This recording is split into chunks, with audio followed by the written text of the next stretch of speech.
The second coming of Christ iprogram yakanangana nekudzoka kwaJesu Kristu. Idi Jesus is coming again. Asi mukati meBible zvinoita sekunge paachauya tinenge tisiri kumachechi, tinenge tiri kudzimba, kumabasa, kuminda nekumwe kwakadaro. Muprogramu inoyi ndina mukoma Gift Rodzi tati timboteera kudzimba kwatinoswera. Ichokwadi chiri kutaurwa naCaston Betera. Jesu haazouyi tiri kuchechi kana panzvimbo dzekunamatira. Achauya tiri kwatinoswera kwakasiyana siyana. Ikoko kwacho kwatinoraramira. Kungaa kumabasa, kuzvikoro, kudzimba. Ndosaka tati muchirongwa chinechi titenderei timbozotandarira ikoko kwamunoswera, kwamunoraramira. Nhasi muno mustudio Charlotte Chakabveyo ndiye ari kutisira musign language. Ngoma give kwasai vateereri. Vateereri tinokuchingamidzai kuchirongwa The Second Coming of Christ. Hurukuro yedu iri kuti mweya yetsvina part 5. Mweya yetsvina part 5. Tichiri kumaraini mukoma. Yeah. Pane vhesi ratiri kuwanzotanga naro hurukuro idzi dzatiri kuti mweya yetsvina. By now mufana kuva maribata. Efeso 6. Pavhesi ya12. Verengerai vateereri. Alright. Nokuti hatirwi nenyama neropa, asi navabati navane simba, namadzishe enyika yerima rino, nemweya yakaipa yedenga. Riri kuti kudii vhesi iri mukoma? Vhesi riri kuti muhondo yatiri, ihondo yemweya. Right. Kudivi rinoopoza Kristu, kune mweya yakaipa. Right. Asi zvoburitsa pachena kuti ine masimba, inogara muchadenga. Ndizvozvo. Tiri kumaraini. Pane rimwe vhesi futi ratinogara tichiverenga. Riverenge 2 Corinthians 2 verse 11. 2 vaKorinde 2 pavhesi ya11. Kuti tirege kunyengerwa naSatani, nokuti mano ake tinoaziva. Saka tiri kumaraini, shungu dzina Mwari ndedzekuti tizive matraps, misungo yaSatani. Right. Tizive kuti kaitiraka apa pakatewa. Apa pakatewa apa. Hanzi ndo shungu dzina Mwari kuti in fact ndo shungu the second coming of Christ. Patine chikurukura nemi muri kumaraini kudai, shungu dzacho ndedzekuti dai taziva kuti apa pakatewa, apa pari safe. Saka nhasi toda kutarisa imwe area inofarira diablos kuteya. Alright. I area yemamiracle, but takarerekera kune imboverengai pemamiracle zvakazarwa 16 verse 14. Zvakazarwa 16 pavhesi ya14. Yes. Nokuti ndiyo mweya yakaipa inoita zviratidzo, inoenda kumadzimambo enyika yose, kuvakokera kukurwa pazuva iro guru raMwari Wamasimba Ose. Muhurukuro dzakapfuura takaona maminimini, mashura anoitwa nemweya yetsvina. Takacherechedza mweya yetsvina ichita mashura paarea yekurwara, kuti inorwarisa. Pane example yatakataura yemarwariro ari kuita vanhu mazuva ano. Iya mai vaya vaibuda ropa. Very good. Kuti munhu anonga achibuda ropa. Munoziva kuti mweya yetsvina inoitirei zvinhu zvakadaro painoita zvakadaro. Satani anotozviziva kuti mai vakatanga kudaro vakaroorwa, baba kana vasiri pakutenda, vanotosiya muchato iwo unoparara. Saka kuparadza mhuri. Kuparadza. Anenge achitoziva kuti murume achakusema. Zvekuti ukaona vazhinji vari mudambudziko rakadaro uchitaura navo, havangonocheme bedzi kuti pastor ndanzwa neungobuda ropa. Vanenge vachiti pastor imba yangu yakuparara. Kana yemurume wangu ndikushayiwa ndochiti chii kwaari. Akambonditi ndezvekumusha kwenyu endai munogadzirwa. Saka muchaona kuti paurwere ndiye anoita maminimini akadaro zvisingabatwe nesainzi. Ndobva taona Satani achiita maminimini munharaunda at certain areas pane minongedzo yatakabata takaona kuti anoshanda kuarea dzipi, zviya zvekuti gomo rinonzi rinoera, right, koita madziva anenge achingoitika mashiripiti maari, ehe, kana dzimwe nzvimbo dzinotsaurwa sekurushanga, nezvimwe zvakadaro. ndiye anenge achitoita mashiripiti ekuti munozoti vasikana vekumvura muchiti njuzu, vamwe vanoenda vonoita mitambo ikoko, yanzi endai munomwaya raisi, vanotibatsira kushava, ndokunobva shai rekura mweya yetsvina yai.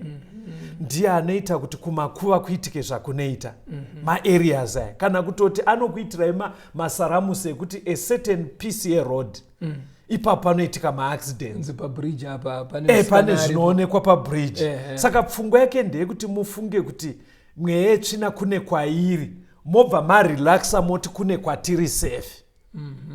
Muri kuona chimangoti mimi kubridge kuya ndo kuna Satani. Ndobva taona futi kuti anoita minana pakukuratidzai zvisiri izvo. Patakaona mufananidzo waya mambo Sauro vachinorati budisirwa Samera akafa kudara. Ipapo takabva tadzidza muteereri kuti paine zvatinetsa zviri kuconfuse zvisingatsanangurika anenge maminimini. Musaende kumasvikiro nevavuki kana kung'anga. Unonoratidzwa hama yako yakatochena, but inobva inzi ende munobva ipapo mese muchiti asi bamunini ngavarege kudaro. Saka shuwa makombesa aya makomba aya nobvanzwa kamwe kamuzukuru kakuti ndakada kumbozvitaura ini kuti uri hwani wobva waita mari hwani mumhuri iyoyo. And Satani anopomera, taitarisa kuti vamwe vanenge vachizviitawo vachishinwa zveshuwa, asi kune vanotopomerwa saSamere vasina. Samere aive muprofita waMwari, but picture yake yakauyiswa ikaratidzwa neng'anga. Saka takaona mashiripiti wayo. Saka patinoda kuti tichienda izvinezvi toda kuona achiita mashiripiti asi ari kunyepa, achitonyepa mawedzi chaiwo, achitonyepa. Handitika handei pana madzimambo okutanga 14 verse 1 to 6. Madzimambo ekutanga chapter 14 verse 1. Zvino nenguva iyo Abhija mwanakomana waJerobhoamu akarwara. Jerobhoamu akati kumukadzi wake, simuka hako ushandure nguo dzako kuti urege kuzikamwa kuti ndiwe mukadzi waJerobhoamu, ugoenda Shiro. Tarira muprofita Ahija uripo, iye wakadeya kutaura pamusoro pangu kuti ndizova mambo wavanhu ava. Uende nezvingwa zvine 10 nezvingwa zviduku nechitende chouchi, uzviise kwaari, iye uchakuudza zvichaitirwa mwana. Mukadzi waJerobhoamu akaita saizvozvo, akasimuka akaenda Shiro, akasvika paimba yaAhija. Zvino Ahija wakanga asingagoni kuona nokuti meso ake akanga ovonera madzirere nemhaka yokukwegura kwake. Zvino Jehovha akati kuna Ahija, tarira mukadzi waJerobhoamu unouya kuzokubvunza pamusoro pomwanakomana wake, nokuti unorwara. Unofanira kutaura zvokuti nezvokuti kwaari, nokuti kana achipinda uchazviita somumwe mukadzi. Zvino Ahija wakati achinzwa kufamba kwetsoka dzake achipinda pamukova akati, chipindako iwe mukadzi waJerobhoamu, unozviitireiko somumwe, nokuti ndatumwa kwauri namashoko anorwadza mwoyo. Right. Macharacters ari munyaya yemukombo. Pana Jerobhoamu, ndi mambo wekwaIsraeri, nemukadzi wake, nemwana wavairwara ainzi Abhija, nemuprofita waMwari ainzi Ahija. Saka Jerobhoamu asati atanga kutonga akasangana nemuprofita waMwari ainzi Ahija. Ndobva anzi iwewe ndaudzwa naMwari kuti uchatonga vaIsraeri, ndiwe uchatora dzimba 10, Rehobhoamu osara ne2. Shungu yaive naMwari ndeyekuti akazviona kuti apinda paumambo nekuda kwaMwari achava mambo anoteerera, ofamba munzira dzani dzaMwari. Saka Jerobhoamu aive nemusikanzwa, ndiye wekutanga kuumba zvimhuru achiudza vaIsraeri kuti chiregai kuenda kuchechi kuJerusarema kure, chipotai muchinamata apa. Ndiye akatoita kuti Israeri itange kudzokera kunamata zvidhori, ivo ana Dhavhidhi vange vadzoreredza Israeri. Saka nemusikanzwa yake akazopinda pacrisis mwana paarwara, mwana wake Abhija.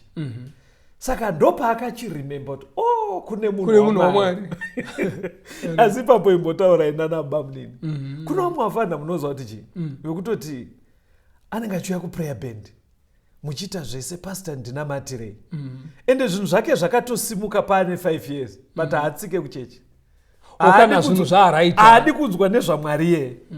But pazvinonoshata kudai so manje ndopanorangarira unonzwa kuti ndasisina nhamba dzenyu varifafano vanodaro. Saka hanzi akazva kuti kudzokera kuna Ahija nemisikanzwandamboita azviite. But aida kunzwa kuti because aitenda kuti kuna Ahija kune solution. Ndobva ati adzimai uyai but mukaenda muri mukadzi wangu hazvibude. Yatiri kuita pamba pana hazvibude. Chipfekai dzimwe hembe mozvidisguisa. Pamunonosvika ikoko mobvunza kuti wakomana mwana uyu zviri kufamba sei. Saka Mwari akabva afanoudza Ahija zvikanzi ndo zvavari kuronga, umudze chekuti nechekuti. Saka mukadzi waJerobhoamu hanzi angosvika pagedhi, maybe pagedhi kana kuti kumusha toti pasitubu kuti apinde, hanzi Ahija anga asaone abofu nekuda kwekukura. Hanzi uya achisvika ndobva hanzi pinda hako mukadzi waJerobhoamu. Muri kuona here panapa kuti simba raMwari rafanoudza Ahija kuti munhu ari kuuya ndiani. Ingirozi dzaMwari dzinenge dzaita basa iri. Pandiri kuda mapanzwa here pari kunzi pinda hako mukadzi waJerobhoamu. Ivo vasati vakwazisana. Batai chinhu ichi mukoma. Mukadzi uyu azvidisguisa. Kurati nefesi aichinja. Nedressing haasi kumboratidza kuti ndiri mambokadzi. Yachinjwa. 2 ari kuuya kumunhu abofu. Asi mweya waMwari waita kuti abatwe. Saka ndopatinoda kuti mukomaka tikanzwa rwiyo toda kusikotangira apa iri isimba raMwari.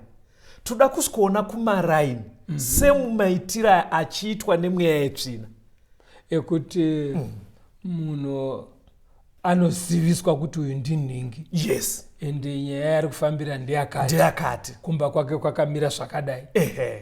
Saka even tisati tapatsanangura chinhu chatinoda kuti chibatike mukoma ndechekuti ngazvizobuda pachena kuti even munhu ataurwa zita nenyaya yaafambira munhu iyeye whether muprofita wenhema. Because chiri kuconfusa kumaraini mukoma ivara rekuti false prophet. Iye achimbotaura zvine uchokwadi anenge atotaura zvine uchokwadi kuti uri mukadzi waJerobhoamu. Mwana wako Abhija ari kurwara. Right. Wafambira zvekuti. Ende wauya wakapfeka wachinja hembe usaonekwe. Right. Saka tine vanhu vari kutozviita izvozvo kumaraini. But Bible riri kuramba riti vanhu ivava ma-false prophets. Saka hondo iripo manje nevatendi kumaraini. Vanenge vachiti vafundisi muri kuti ndevenhema sei ivo vari kutaura chokwadi. Hani mazona. Saka pfungwa itoda tisvike pairi ndeyekuti Bible parinozoti n'anga munhu wenhema, muprofita ndewenhema, svikiro nderenhema, profeti vavo ndevenhema, ivo vari kutaura zvinhu nemo sei riri kudaro. Manzwa patoda kuzosvika. Saka tamboona mweya waMwari, ngirozi dzaMwari dzichibatsira Ahija kuti ataure nemo. Saka ngatinzwe irwiyo tosikuona the other side remweya yetsvina. I hope tiri kufamba tese zvakanaka. Tiri pachidzidzo mweya yetsvina part 5.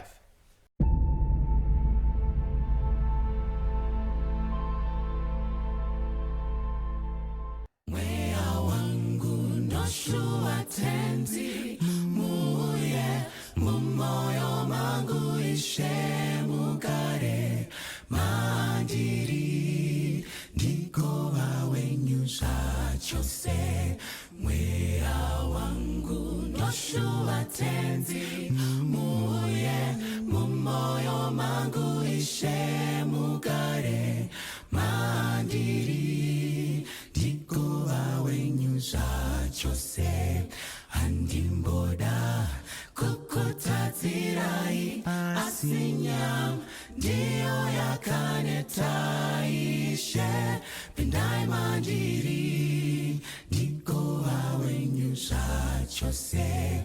Handimboda kukutadzirai asi nyama ndiyo yakaneta ishe. Pindai mandiri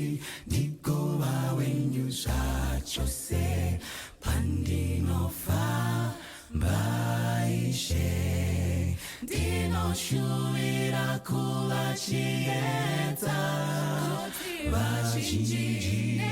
Vazhinji vagoya kuruponeso.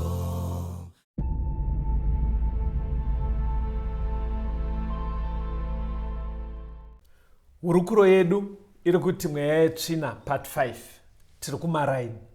Ndo kuri kuitika zvinhu izvi. Mweya yetsvina inonyepa. Noita masaramusi asi pazere nekunyepa according to the Bible. Tsanangurai zvaitika kune mukadzi waJerobhoamu. Jerobhoamu ndimambo kakwaIsraeri. Yes. But nekuda kwemisikanzwa yake pamberi paMwari. Aremerwa nekuenda kumunhu waMwari. Ahija. Ndo paaita zvekutuma mukadzi wake pavarwarirwa nemwana. Yes.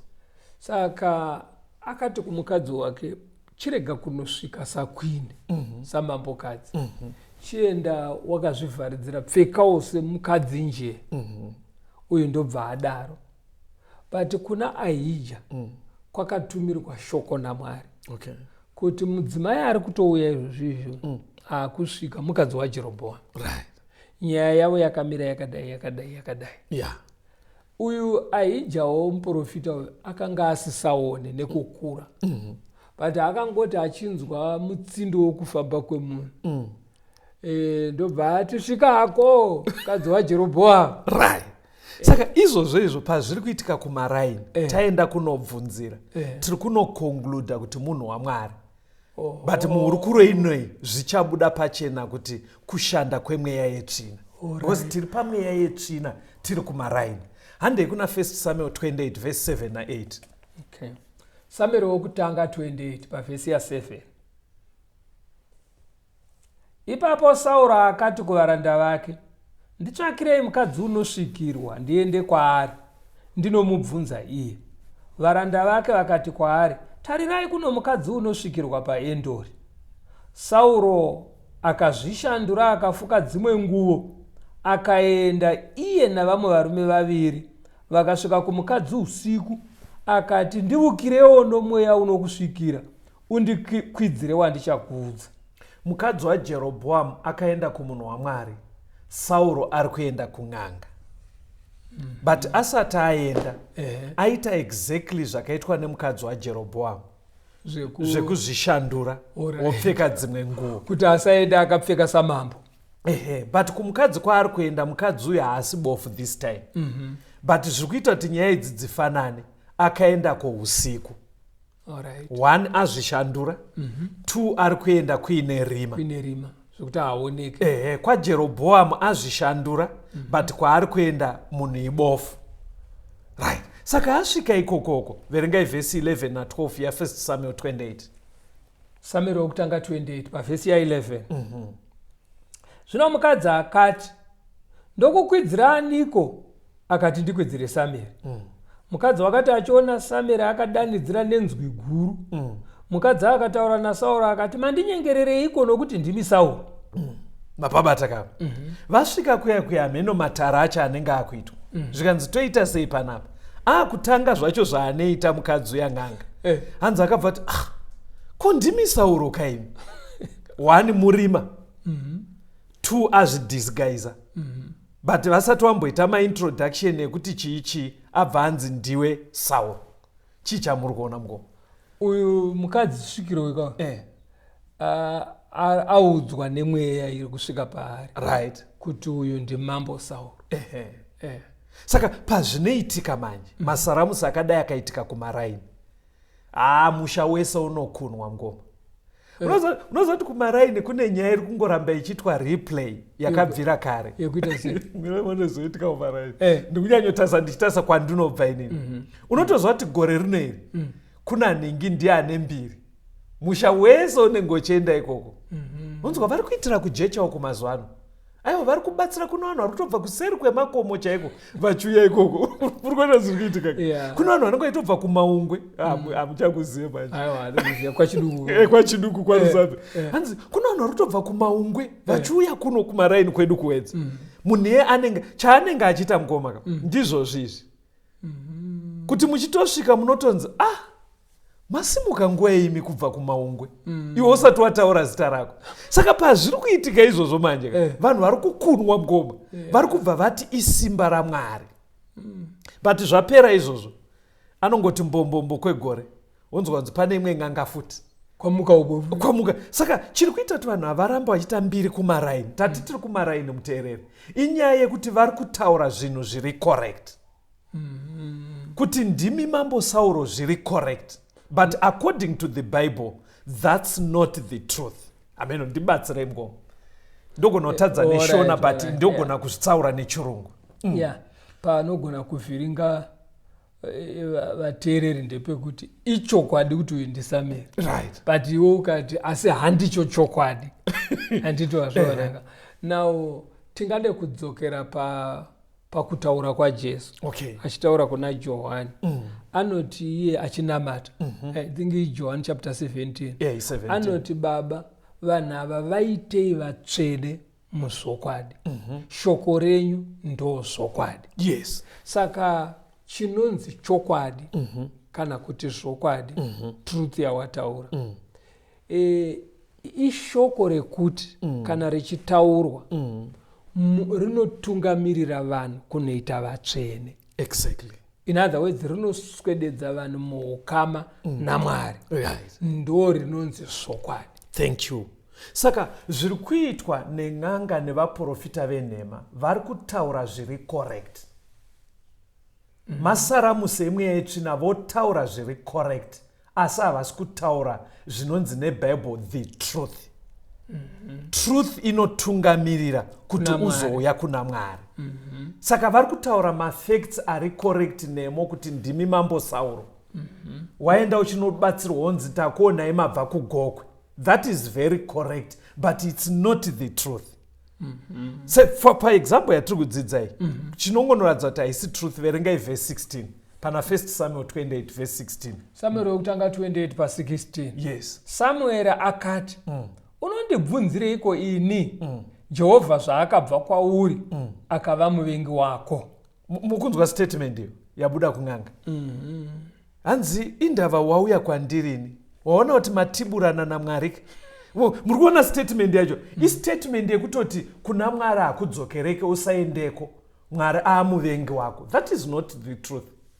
There is no way in the Bible Mwari anonzi muvengi wevanhu. Zvinotodzidzisa Bible ndezvekuti Mwari akada nyika akapa mwanakomana wake. Chingatotibvisa kuna Mwari, inzwai Isaiah 59 verse ya 1 na 2. Zviri truth manje ndo zvandauda kuti muverenge. Isaiah 59 pa verse 2. Tangira yenyu pa 1. Pa 1. Tarirai, ruoko rwaJehovha haruna kupfupiswa kuti rukoniwe kuponesa. Nzeve yake haina kuremerwa kuti ikoniwe kunzwa. Asi zvakaipa zvenyu zvakakuparadzanisa naMwari wenyu. Zvivi zvenyu zvakakuvanzirai chiso chake kuti arege kunzwa. Mwari muvengi wedere. Chinoita dzimwe nguva Mwari aite unga asiri kutinzwa, anenge amuvengi wedere, muchishandisa vhesi ramaverenga. Aiwa. Pakati pedu naye panenge pamira zvichitema. Kutadza kwandinoita inini ndo kunokonzera kuti Mwari asanzwe kukumbira kwangu. Mwari position yakambochinjera.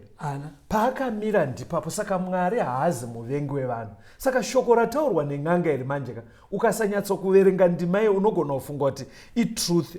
Ari kutaura zviri correct kuti iye zvino iwewe naMwari hapana communication. But reason yacho abva anyepa haizi yekuti Mwari aita muvengi waSauro. Angadai audza Sauro kuti une musikanzwa, hausi kuteerera Mwari. Saka kumaraini kwedu manje ndo dambudziko ratiri kusangana naro. Ameno kana muchigara maraini akasiyana nangu, kune vanhu vari kutaura zviri correct asi vachishandiswa nemweya yetsvina. Saka zvavari kutaura handicho chinonzi chokwadi neBhaibheri.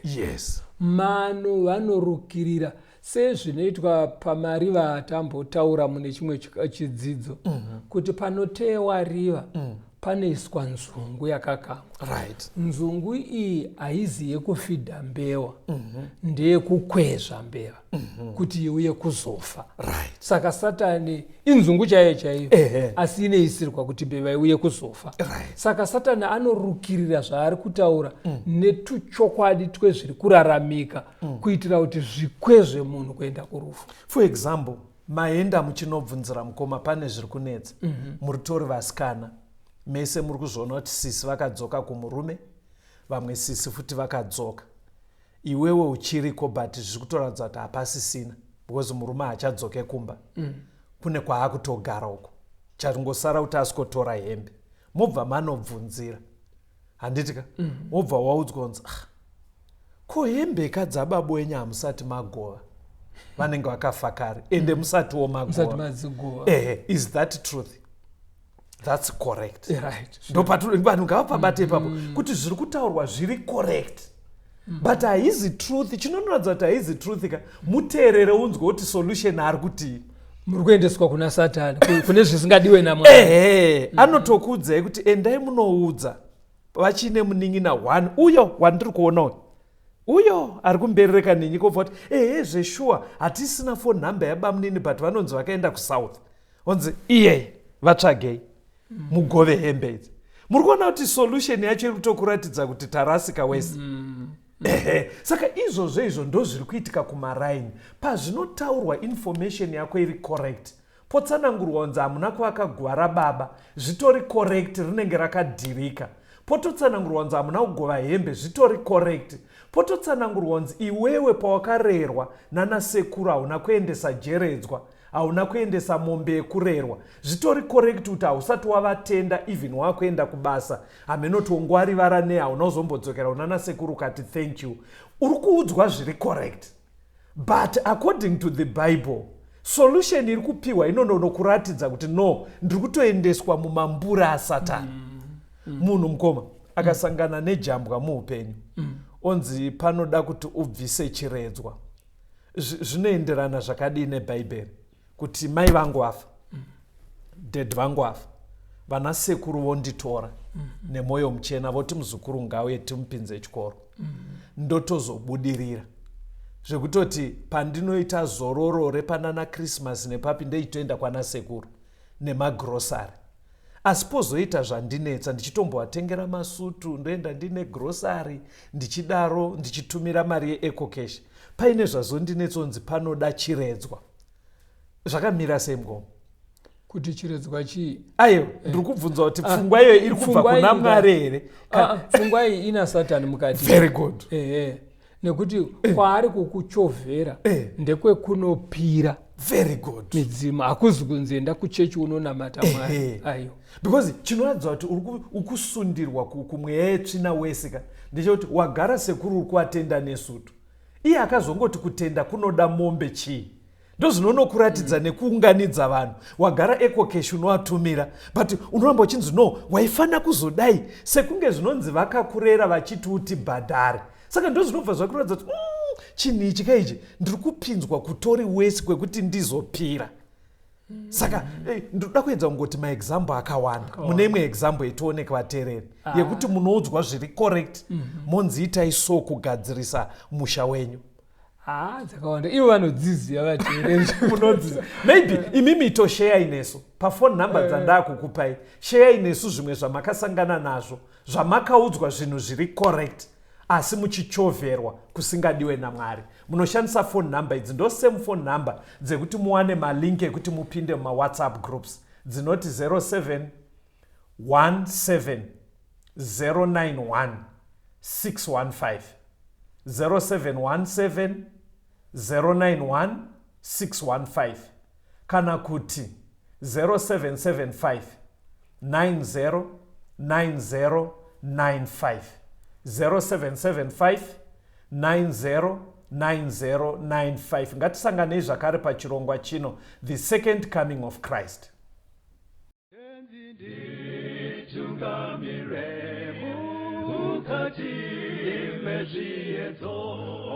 Mananda